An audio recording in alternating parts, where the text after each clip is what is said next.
오늘은 주님의 날입니다.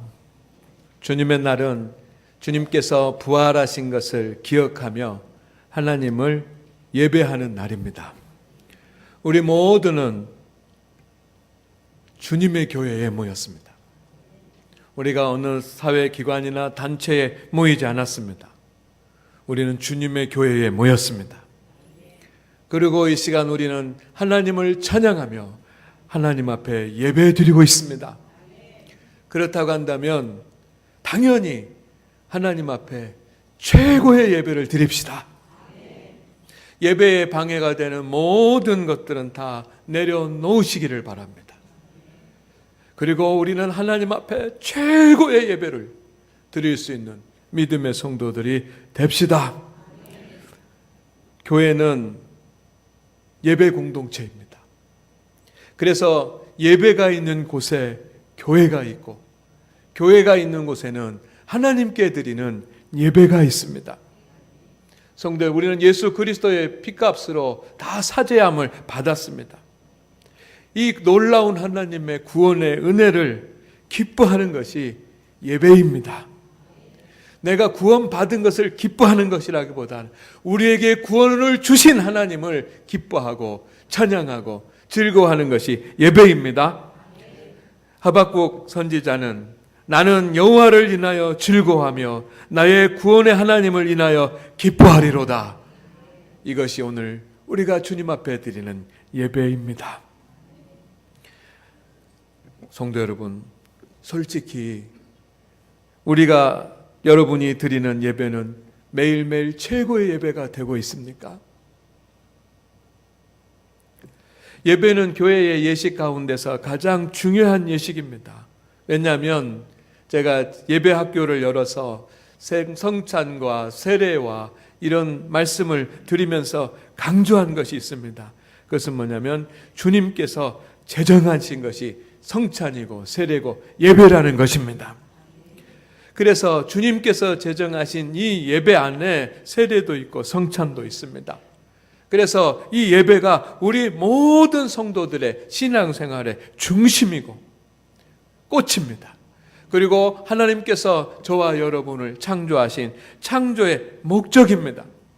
그래서 온전한 예배 없이 온전한 신앙생활은 전혀 가능하지 않습니다. 여러분이 예배 가운데 은혜를 누리지 못하고 예배에 그냥 건성으로 참여하고 예배의 자리에 앉았다가만 돌아가면서 나는 열심히 신앙생활해야지 라고 하는 말은 가능하지 않습니다. 예배의 은혜를 받고 최고의 예배자가 되는 성도가 최고의 성도인 줄로 믿습니다. 그리고 어느 교회가 좋은 교회입니까? 여러분, 저는 최고의 교회는 최고의 예배를 하나님 앞에 드리는 교회라고 확신합니다. 아멘입니까? 우리 다 같이 한번 우리의 믿음으로 고백합시다. 아멘. 네. 최고의 성도는 최고의 예배를 드리는 사람이고 최고의 교회는 최고의 예배를 드리는 교회가 되는 줄로 믿습니다. 여러분, 온전한 예배가 무엇일까요? 우리가 온전한 예배를 드리기를 원한다면 온전한 예배가 무엇인지에 대해 더 알아야 할 것입니다. 오늘 본문 말씀은 모두가 잘 아는 말씀을 제가 선택을 했습니다. 예수님과 수가성의 여인과의 만남입니다. 예수님께서 사마리아 수가성에 있는 한 여인을 만나 주셨습니다. 정오에 그 떼약볕에 물을 길러 나오는 그 한 여인을 만나 주셨습니다. 그리고 오랫동안 주님께서 대화하셨습니다. 이 대화의 중심 내용들이 무엇입니까? 남편 이야기입니까? 남편이 몇 명 있었느냐? 몇 남자와 결혼했었느냐? 그런 이야기입니까? 아닙니다. 물 이야기입니까?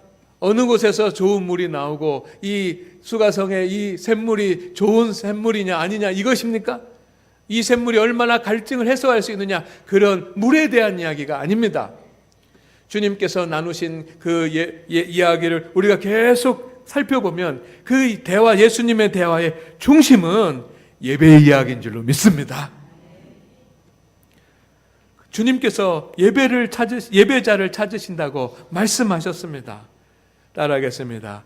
이렇게 예배하는 자들을 찾으시느니라.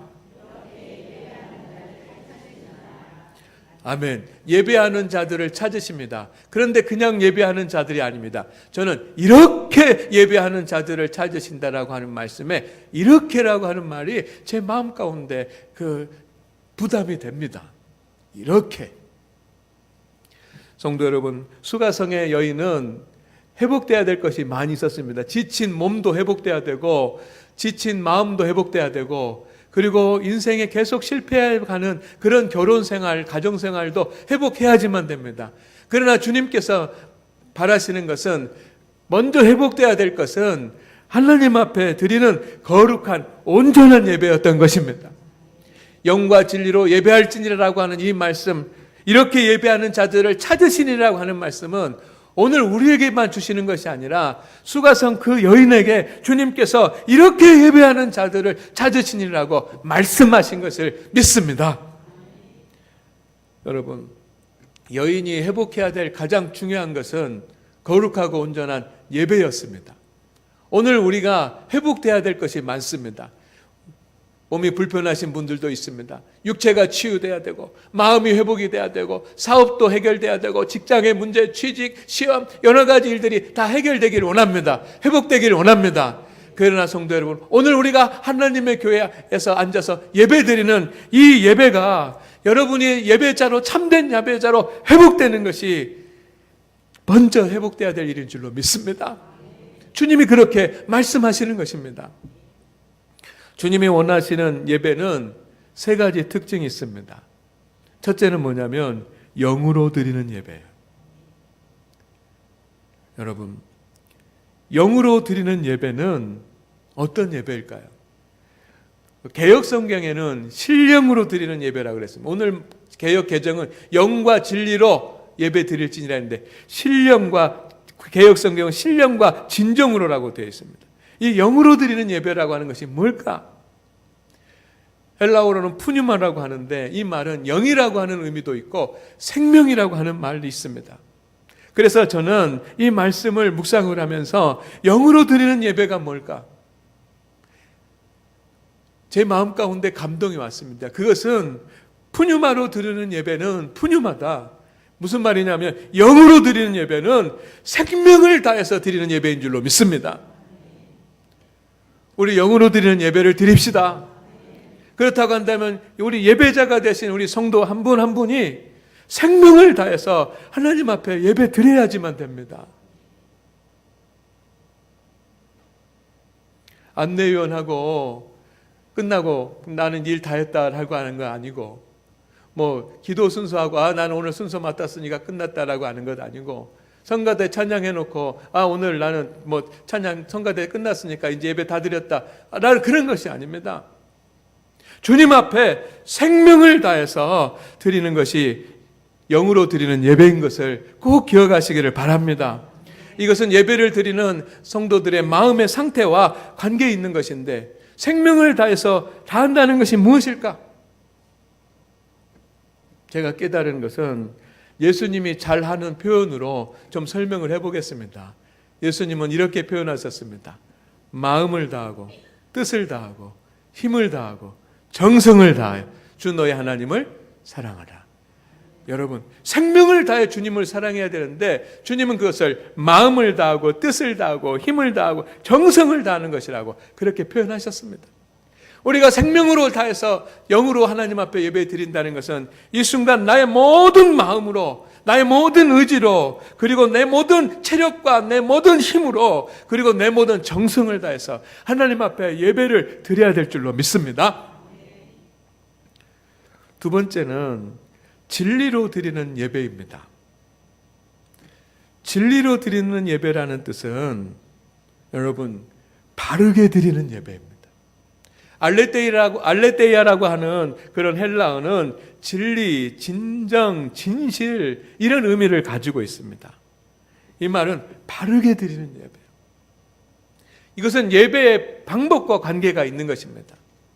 예배를 드리는데 그냥 아무렇게나 드리는 것이 아니라 예배는 올바른 태도와 올바른 방법으로 하나님 앞에 예배를 드려야지만 됩니다. 진리로 예배를 드려야지만 됩니다. 바르게 예배를 드려야지만 됩니다. 예배는 진실하고 또 하나님의 말씀에 근거를 해야 할 줄로 믿습니다. 세 번째는 주님이 원하시는 예배는 거룩하게 드리는 예배입니다. 로마서 12장 1절 말씀에 사도 바울이 예배에 대해서 이렇게 표현했습니다. 너의 몸을 하나님이 기뻐하시는 거룩한 산제사로 드리라. 이는 너희의 드릴 영적 예배니라.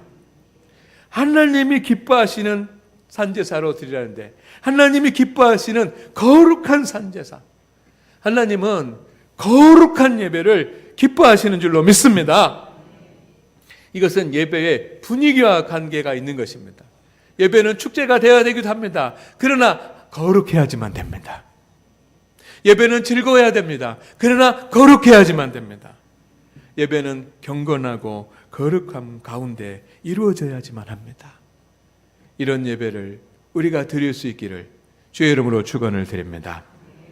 이 세 가지가 충족될 때 예배 드림으로 우리에게 은혜가 오고 이 세 가지가 충족이 될 때 예배 드릴 때 우리에게 놀라운 저 심령 깊은 곳에서 하나님이 주신 생명의 기쁨이 솟아나는 것을 믿으시기를 바랍니다. 그런데 여러분, 오늘날 많은 사람들이, 많은 목사님들이, 많은 신학자들이 예배에 대해서 고민하고 있습니다. 오늘 우리가 드리는 예배에 약점이 있다고 알기 때문입니다. 오늘날 예배의 약점은 무엇일까요? 주님께서 참된 예배자와 온전한 예배자를 찾으십니다. 그런데 안타깝게도 오늘 우리 한국에서 드려지는 그런 예배가 참된 예배, 온전한 예배, 참된 예배자, 온전한 예배자라기보다는 온전한 예배, 거룩한 예배로부터 조금 멀어진 그런 참으로 안타까운 일이 있습니다. 왜 이렇게 우리가 예배를 드리지만 이 예배가 거룩하지 못하고 예배를 드리지만 예배자가 예배에 참여하지 못할까? 저는 크게 세 가지의 이유가 있다라고 생각을 합니다. 첫째는 뭐냐면 우리나라에 복음을 전해준 곳이 미국입니다. 미국 장로교회가 우리나라에 처음으로 복음을 전했습니다.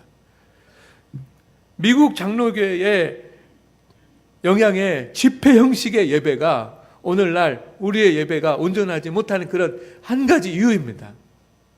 1984년 4월 5일 아침이 부활주일이었는데 인천항에 2명의 선교사가 들어옵니다. 아펜젤러 목사님과 장로 언더우드 목사님입니다.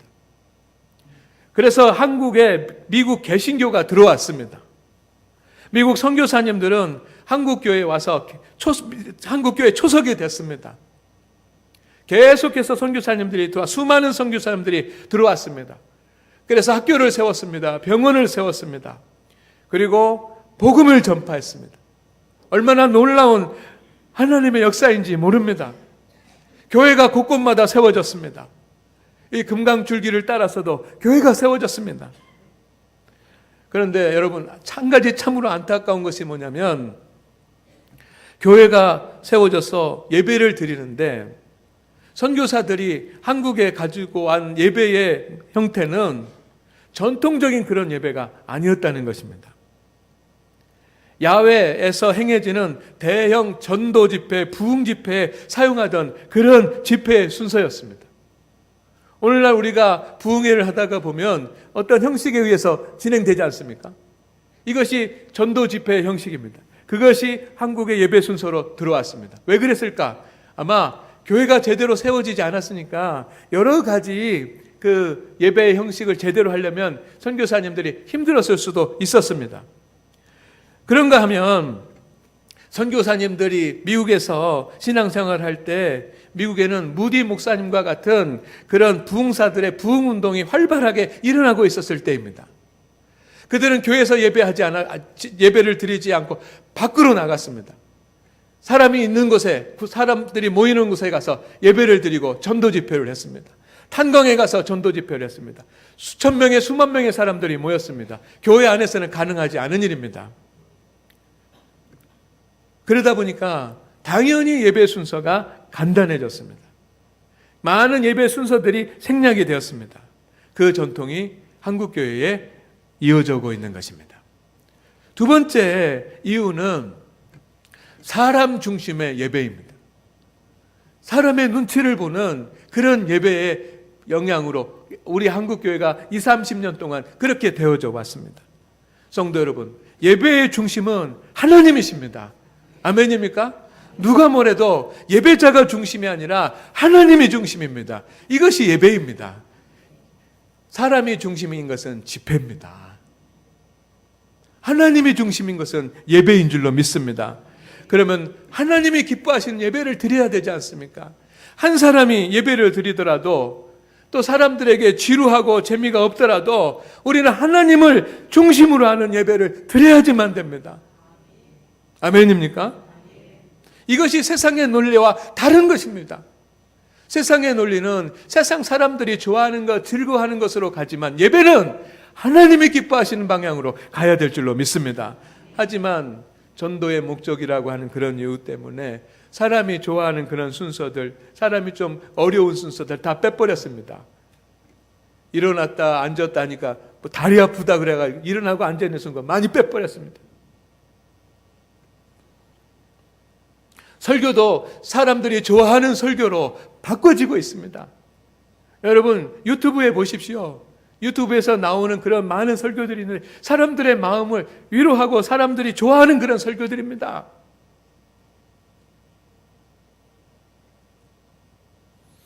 그렇게 하는 것이 오히려 은혜스러운 것이라고 적어도 이 30년 동안 그렇게 생각하고 교회가 왔습니다. 세 번째 교회 예배가 약해진 그런 이유는 예배가 관람하는 예배가 되기 때문에 이것은 예배자의 문제입니다. 관람하는 예배. 예배는 관람하는 것이 아닙니다. 예배는 보는 것이 아닙니다. 여러분, 예배는 하나님과의 소통입니다. 예배는 하나님과 만나는 거룩한 시간입니다. 그런데 여러분은 지금 아래에 앉아서 관람하고 있지 않습니까? 성가대가 찬양을 잘하는지 오늘은 틀렸구나.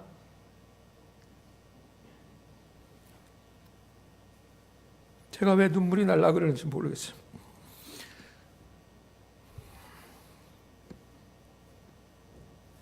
여러분 관람자가 되지 마시기를 바랍니다. 기도도 찬양도 설교도 공연처럼 관람해서는 안 됩니다. 이것이 참된 예배를 어렵게 만드는 것입니다. 예배자가 관객으로 앉아있다가 돌아가니 예배에 감격이 없고 예배자가 관객으로 앉아있다가 돌아가니 예배에 은혜가 없는 것은 당연한 일인 것입니다. 우리 성도 여러분, 예배가 회복되기를 주의 이름으로 축원을 드립니다. 내 10년 가운데 내 인생 가운데 회복돼야 될 것들이 많이 있는데 그 중에 먼저 회복돼야 될 것, 이 수가성의 여인이 먼저 회복돼야 될 것은 바로 예배였던 것처럼 오늘 저와 여러분 하나님 앞에 온전한 예배자가 될 수 있기를 주의 이름으로 축원을 드립니다. 저는 예배를 집례를 하고 앞에서 이끄는데 여러분 예배 은혜 받기가 참 어려워요. 그렇지 않겠습니까? 제가 인도를 하니까 제 설교를 하다가 제가 은혜 받아야지 되고, 그런데 저는 성가대 찬양을 들으면서 은혜를 많이 받습니다. 오늘도 성가대 찬양의 가사가 제 마음 가운데 막 뜨겁게 오들 예배 드리러 나아갑니다. 그런데 주님을 더욱 사랑해요. 예배 드리러 나가는데 하나님이 내 마음을 어루만져 주시는구나. 여러분, 어떻게 교회도 예배를 회복해야 될 줄로 믿습니다. 예배자, 성도도 예배를 회복하고 교회도 예배를 회복해야지만 돼. 어떻게 회복해야 될까요? 세 가지 기준이 있습니다. 첫째는 성경적 예배로 돌아가야지만 합니다. 아멘입니까? 성경적 예배로 돌아가요. 우리는 성경이 말씀하시는 예배가 어떤 예배인지를 찾아내야지만 합니다. 이건 신학자들이 해야 될 일이고 목회자가 해야 될 일입니다.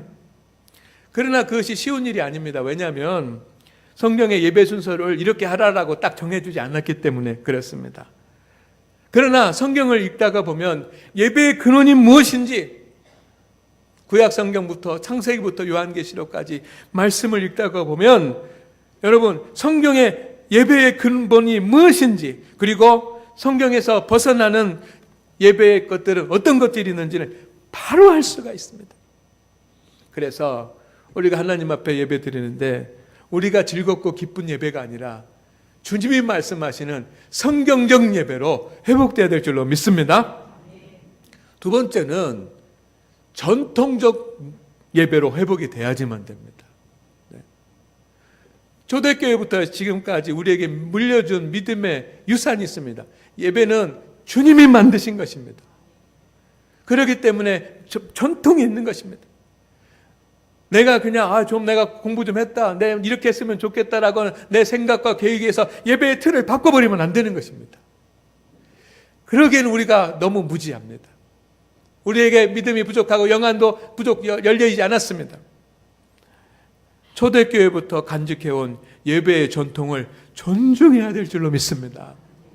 그래서 우리 임윤택 장로님이 지난 1년 동안 목사님이 연구했다고 하는데 지난 1년 동안 세례와 성찬과 또 예배에 대한 그런 책들을 읽고 연구하면서 정말 우리 교회 제대로 된 성찬식, 제대로 된 세례식, 온전한 예배를 좀 만들어보자. 완벽할 수는 없겠지만 그러면서 이 초대교회에 그 행해졌던 그런 예전들을 공부를 했습니다. 초대교회 전통에서 벗어나면 안 됩니다. 그리고 두 번째 기준이 있습니다. 개신교, 가톨릭, 동방정교회는 하나의 기독교입니다. 모든 예배 형태들과 모든 것들이 다 다릅니다. 제도도 다릅니다. 그러나 하나의 기독교입니다. 이 세 개의 기독교가 함께 모여서 1982년도에 리마의 식사라고 하는 것을 만들었습니다. 세계 기독교 협의회 신앙과 직제위원회에서 예배 의식을 만들어 우리 이렇게 하자. 그런 기본적인 틀이 있어요. 교파를 초월해서 교단을 초월해서 하나님 앞에 예배드리는 성경적인 전통과 초대교회 전통은 이런 것이다라고 해놓은 그런 기준이 있어요. 그리고 세 번째는 우리 기장교단에서 만든 희년 예배서가 있습니다. 2006년도에 희년 예배서가 있어요. 2006년도에 벌써 13년 전에 희년 예배서를 만들고 각 교회는 이런 식으로 예배를 드리는 것이 합당하다라고 했는데 여러분 그것을 한국교회가 우리 기장교단들도 제대로 하지 못하고 있습니다. 이런 것이 전통이 돼야지만 됩니다. 기준이 돼야 됩니다. 세 번째는 하나님과 영적으로 교통하는 예배로 회복돼야 될 줄로 믿습니다. 앞에서도 말씀드렸지만 예배는 영이신 하나님과 내가 영으로 만나는 사건이고 예배 시간에 우리는 하나님을 만나고 하나님과 소통하고 하나님과 영적인 교제를 나누는 시간입니다. 주님께서 여러분에게 주신 하나님의 언약을 갱신하고 새롭게 하는 그런 시간인 줄로 믿습니다. 그래서 예배 순서도 중요하고 여러분 예배에 참여하는 것이 정말 중요한 거예요. 순서마다 참여하는 것. 다음 주는 제가 예배 형태가 좀 다른 것을 변화된 것을 가지고 하면서 일일이 코멘트를 좀 하려고 합니다. 대표자가 중보 대표 공동기도를 장로님이 공동기도를 하고 이렇게 그 음악이 이제 성가대가 찬양을 합니다. 그러면 우리 성도들이 눈을 뜨고 막 두리번 하고 그런 보름성 이게 아닌 거예요. 그때 왜 성가대가 찬양을 하는 그 시간 우리가 해야 될 일이 있는 것입니다. 그런 것들은 다음 주에 말씀드리겠습니다. 참여자로 참여해야지만 되는 거예요. 성도 여러분, 우리가 예배할 수 있는 것은 하나님께서 여러분을 초청하셨기 때문입니다. 하나님은 영이십니다. 하나님은 그 우리를 초청하신 예배에 임하십니다. 그리고 우리는 하나님 앞에 나아갑니다. 그래서 예배는 크게 네 부분으로 하나님 앞에 나아가는 모임과 말씀 받는 것과 성만찬과 하나님으로부터 파송받는 보냄의 이 순서들이 있습니다. 모임의 순서에는 하나님께 드리는 찬송과 회개와 또 헌금과 이런 순서가 있고 하나님께서 주시는 것이 있습니다. 용서를 주시고 말씀을 주시고 또 성만찬을 행하고 이런 예배 안에 들어있는데 예배는 크게 모임, 말씀, 성만찬, 보냄이라고 하는 네 부분으로 이루어져 나가는데 이 모든 순서에 여러분이 생명을 다해서 예배자로서 참여할 수 있기를 주의 이름으로 축원을 드립니다. 그래야 예배의 은혜가 되고 하나님의 영광을 받으시고 우리가 기쁨을 얻는 것입니다. 저는 우리 교회를 볼 때마다 너무 감사하다라고 우리 교회가 좋은 교회라고 그렇게 표현을 합니다. 그런데 이것은 빈말이 아닙니다. 제가 한번 지난 언젠가 주일 낮 예배인가 오후 예배 때인가 한번 말씀을 드린 것 같은데 여러분 우리 교회는 예배 드리기 가장 좋은 공간이에요. 교회를 지으신 목사님 다르고 또 리모델링 하신 목사님 다르고 또 교회를 지었던 성도 다르고 또 다 달라요. 그런데 여러분 보십시오. 이 강단에 제가 서 있는 이곳이 하나님의 말씀이 선포되는 강대상입니다. 이것을 강대상이라고 그래요. 저쪽에 있는 것을 사회 보는 인도석이라고 그럽니다. 그래서 담임 목사만이 여기서 설교를 합니다. 이게 강대상이에요. 대부분의 교회는 이 강대상이 이렇게 있습니다. 그런데 우리 교회는 이 위에 두 가지가 더 있습니다. 하나는 뭐냐면 성만찬상입니다. 대부분의 교회들은 이것이 아래로 내려가 있습니다. 아래로 내려가서 거기서 뭐 사회도 보고 기도도 하고 그런 용도로 사용합니다. 그런데 우리는 이 위에 있습니다. 여러분 저 옆에 보시면 세례를 받을 때 사용하는 세례기가 저 그 세례 그 반 안에 있습니다. 속에 있습니다. 이 세례를 베푸는 이 기기가 이 강대상 위에 있는 교회는 제가 보지를 못했습니다. 우연히 된 것 같지만 저는 하나님의 역사, 장안교회가 최고의 예배를 드리기 위한 하나님의 역사였다고 저는 믿습니다. 왜냐하면 교회가 예배에 중요한 것은 말씀과 성찬과 세례이기 때문에 이것이 하나님께서 제정하신 것이기 때문에 그런 이 강단에 올라와 있는 것이 우리 교회는 하나님의 말씀과 세례와 성찬을 귀중히 여긴다라고 하는 그런 선포인 줄로 믿습니다. 이것을 어디 가서 자랑하셔도 됩니다. 여러분, 우리 강단 교회 구조를 한번 보시기를 바랍니다. 교회 구조는 여러분 이 교회를 짓는 분들이 어떤 생각으로 그렇게 지었는지 모르지만 여러분 교회를 보면 교회가 십자가형입니다. 그래서 양쪽으로 예수님의 팔이 있습니다. 이쪽으로 들어가 있고 이쪽으로 들어가 있습니다. 앞으로 나와 있고 뒤로가 길고 이게 무슨 모형입니까? 이게 무슨 모형입니까? 저 큰 소리를 해보십시다. 이게 무슨 모형입니까? 이게 얼마나 감격스럽고 감사한 일입니까? 여기에 상징 속에 의미가 있는 것이고 의미가 있는 곳에 믿음이 있는 것입니다. 우리는 예수 그리스도의 십자가 안에서 예배를 드린 줄로 믿습니다. 성가대는 예수님의 왼팔에 앉아 있는 거예요. 그 왼팔이 어떤 팔입니까? 예수님이 십자가에 못 박힌 팔이요. 기학부는 예수님의 오른팔에 앉아 있습니다. 어디에 예수님 오른팔이면 십자가에 못 박힌 손이요. 그리고 여러분은 어디에 앉아 계십니까? 예수님의 품에 앉아 있는 것 아닙니까? 제가 좀 과하게 해석을 하는 것인지 모르지만 이것이 맞다고 믿습니다.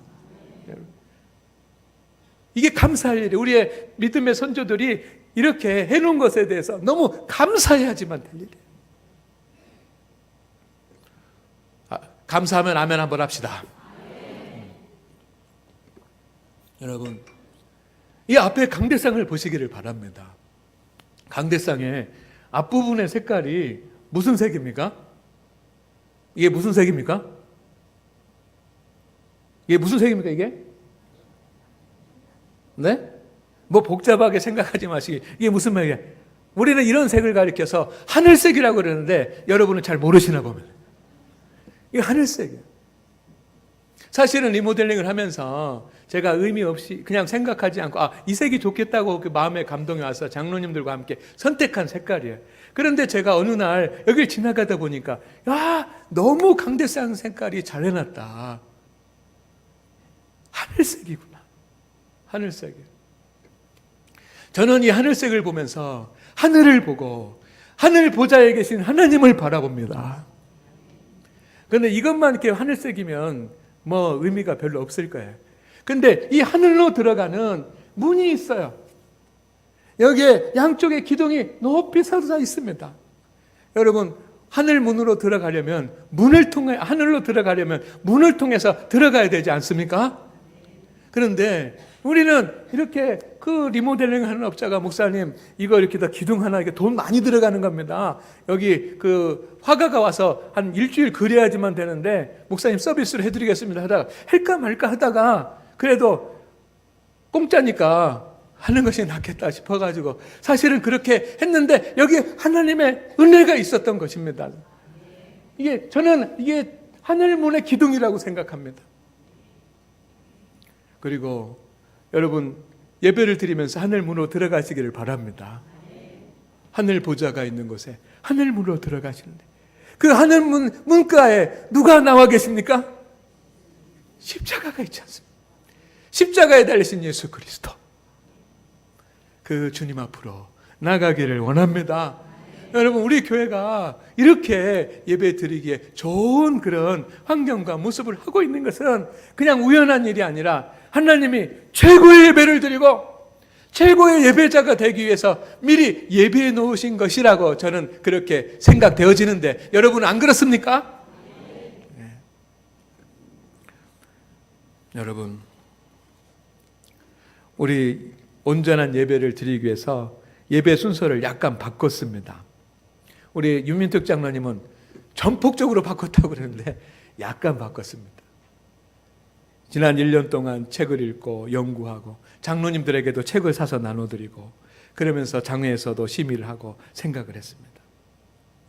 예전의 의미는 최대한으로 살리고 순서의 복잡함은 최대한으로 간결하고 거룩하게 해서 그렇지만 의미 있고 상징적인 그런 예배가 되도록 했습니다.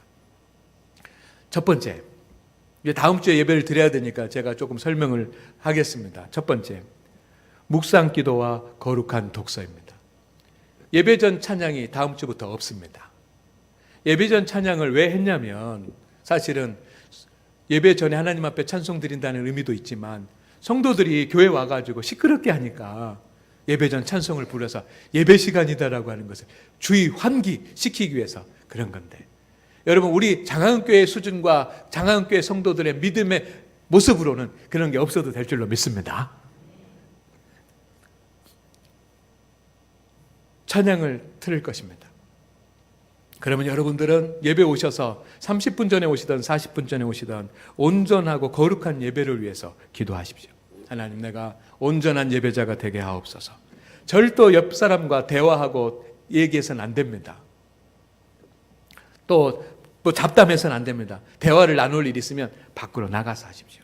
여기는 거룩한 하나님이 계시는 하나님 앞에 예배 드리는 곳입니다. 그리고 두 번째는 뭐냐면 거룩한 독서인데, 이건 그날 받을 하나님의 말씀 주보에 나와 있으니까 주보에서 보고 그것을 찾고 반복해서 읽고 묵상하고, 하나님 이 말씀 요한복음 4장 23절에서 24절 말씀, 이 말씀이 나에게 주시는 말씀이면 주님 내가 깨달아지게 하여 주시고 설교를 통해서 은혜가 되게 하여 주시옵소서 하면서 준비하는 시간이 예배잖아요.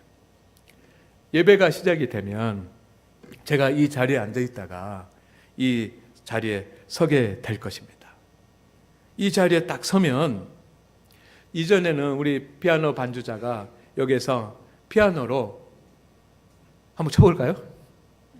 이런 소리가 들렸어요. 주보에는 임예송이라고 되어 있는데 임예송이 아니라 이 피아노 이런 소리가 됐을 때 여러분 자리에서 일어났지 않습니까? 근데 이제 다음 주부터는 어떤 소리가 들리냐면 이 소리.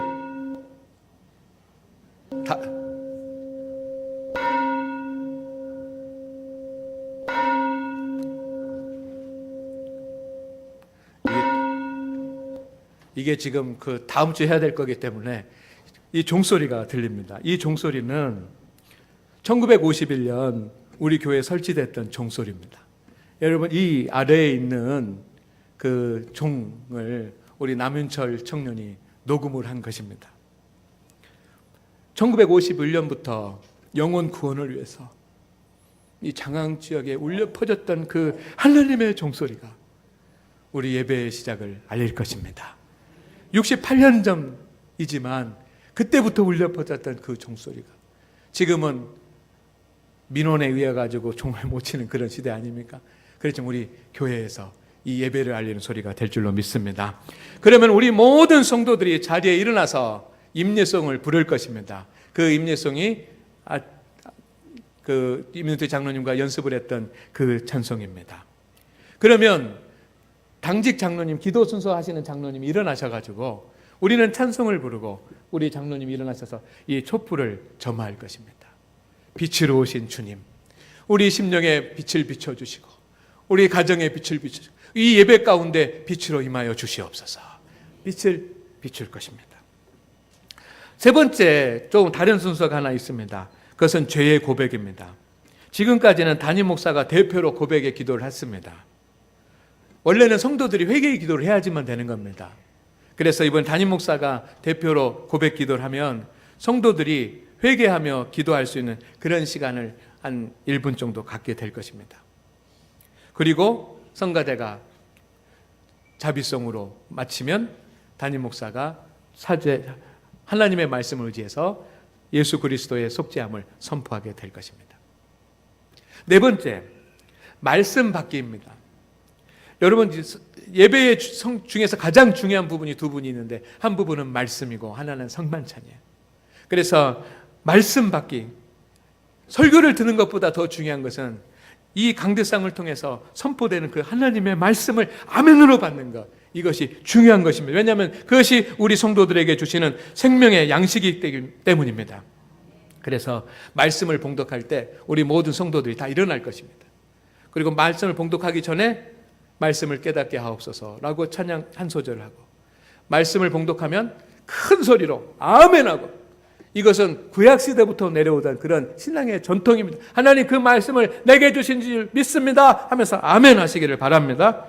그리고 이 말씀 순종하며 살게 하옵소서라고 찬송을 하게 될 것입니다. 여러분, 주일날 주신 이 하나님의 말씀이 여러분의 아침 저녁 매일 묵상해야 될 생명의 양식인 것입니다. 교회는 예배 공동체이고 함께 하나님의 말씀을 받는 공동체입니다. 그래서 개별적으로도 성경을 읽고 개별적으로도 묵상을 해야 되지만 함께 그 받은 말씀을 묵상하고 그 말씀을 읽어야 될 줄로 믿습니다. 그럼 다섯 번째, 평화와 인사와 성도의 교제를 하겠습니다.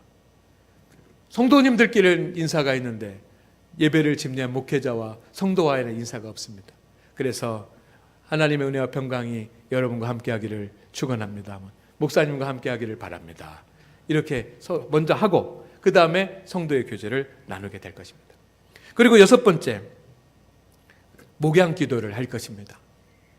축복의 기도를 하는데 목양 기도를 할 거예요. 그때 필요한 교회의 사정과 형편, 성도들의 상황을 보면서 하나님 앞에 간구하는 목회 기도를 할 것입니다.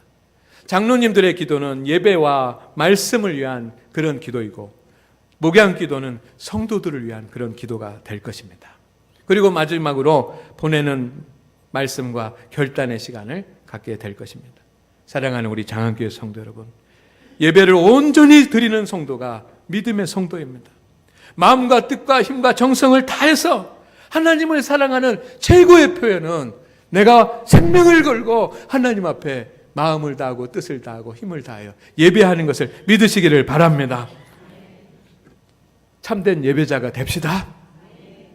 여러분, 그리고 최고의 교회는 최고의 예배를 드리는 교회라는 것을 우리가 기억을 하면서 우리 장안교회가 거룩하고 온전한 예배를 하나님 앞에 드릴 수 있는 이 복된 일에 참여할 수 있기를 주의 이름으로 축원을 드립니다. 함께 협력할 수 있기를 바랍니다. 거룩한 예배를 드릴 수 있는 것, 이것이 최고의 은혜를 누리는 일 아니겠습니까? 성도가 누릴 수 있는 최고의 은혜는 거룩한 예배에 참석하는 것입니다. 기도하겠습니다. 하나님 아버지, 감사합니다. 우리 장항 지역의 장항교회를 제일 먼저 세워주셔서 하나님을 예배할 수 있도록 인도하여 주시니 감사합니다. 지금까지도 예배를 온전히 드렸습니다. 주님, 그러나 이제 더욱더 거룩하고 경건한 예배자가 되기를 소망하고 우리 장안교회 최고의 예배를 드리는 교회가 되기를 원하오니 하나님, 우리가 이 은혜를 감당할 수 있게 하여 주시옵시고 예배를 통해서 우리 성도들이 하나님의 큰 은혜를, 기쁨을 경험케 하여 주옵소서. 예수님의 이름으로 기도드립니다. 아멘.